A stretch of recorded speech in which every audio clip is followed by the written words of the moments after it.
I'm Ruth Cook, the Director of Action Learning Associates. Here's an Action Learning set live at work.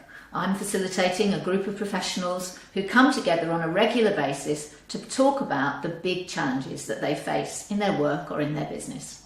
I'm now going to invite all the members of the set to say what they might like to work on during the day.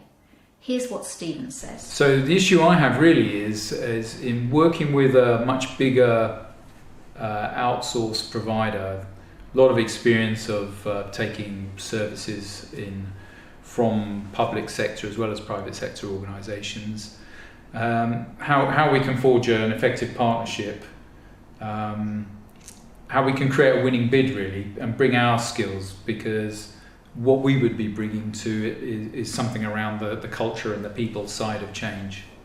Now there's an opportunity for set members to ask clarifying questions so that they fully understand the situation. Without mentioning names, I just wondered, do you know who the competition is? Well, there is a potential that all the competition have some consortia time basis, but with a prime contractor. How long have you got, really? I'm just wondering what the timescale is. Is it urgent, or you've got 6 months? I know sometimes these things take a long time. Yeah, the process will probably go on for about 6 months. So the first thing really is trying to build a team, really, from a number of different organisations. Here's the core of the action learning process. Here, set members ask open questions, and the purpose is to challenge, probe, explore and extend the thinking of the presenter. You alluded in your presentation to success criteria for a successful bid. Can I take you back to that and get you to think about what that would look like? What would be the best success criteria? The quality of the solution that's offered, because in the competitive dialogue you're using the competitive dialogue with the client to develop, if you like, a kind of high-level blueprint of the solution. So that would be one success criteria. Another success criteria, I think, is the chemistry one that I was saying, which is that during the competitive dialogue, we are able to engage members of the client and their advisory teams in processes that I think they'll find interesting and exciting, and take the agenda forward. They enjoy working with us, see themselves working with us over a longer period.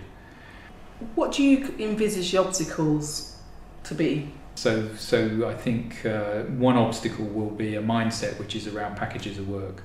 Third one is the focus becomes solely on the outsourced part of it, when actually there's a whole load of people who will be retained, and actually they need to work, that needs to be working together, not two separate organisations. That's potential. So in the bid process, the focus becomes much more on what are you going to do and deliver for us, rather than what are we all together going to deliver.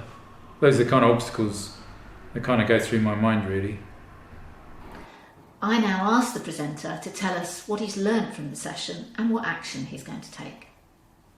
Probably to come up with a modest intervention to begin with. Really focus on doing one thing really well, which is this kind of initial team effort, so that people actually working on the bid are bought into a certain way of working together within that overall process. Next is the reflections round, where I ask each person in the set to share their own learning and to offer Stephen some feedback. You then at the end talked about having a modesty in relation to the senior partner and their processes, and they already have all their processes. And I think there's a kind of tension there, isn't there? I felt a tension between, wanting to respect the various processes that already exist, but also in terms of what you're bringing and how that's going to change the whole dynamic, and having that confidence actually in recognition of what your strengths as a company, and that it will change your process, because one element coming in, no matter how big the situation is, can change it. So. What I found helpful actually was starting to think a bit more about the complexities and the different levels and layers. I guess I know that, but it's actually good to sit down and kind of reflect on how they might dynamically impact on the question about a winning bid.